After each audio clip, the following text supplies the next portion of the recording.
Shooting ফ্লোরে দেখা মিলল ঢালিউড সুপারস্টার শাকিব খান ও ছোট পর্দার জনপ্রিয় মুখ তানজিন তিশার। মুহূর্তেই তাদের নতুন লুক এবং সেটের পরিবেশ ছড়িয়ে পড়ে গণমাধ্যমে।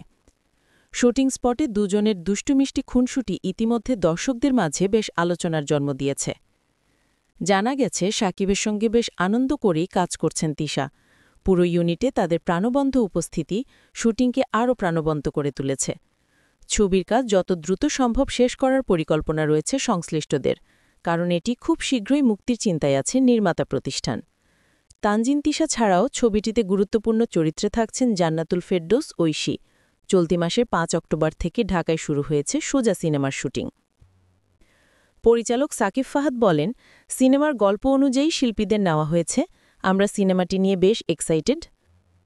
সিনেমাটি প্রযোজনা করছে Sun music and motion picture limited.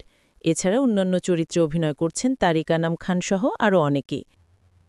সবকিছু ঠিক থাকলে চলতি বছরই প্রেক্ষাগৃহে মুক্তি পেতে পারে সুজা।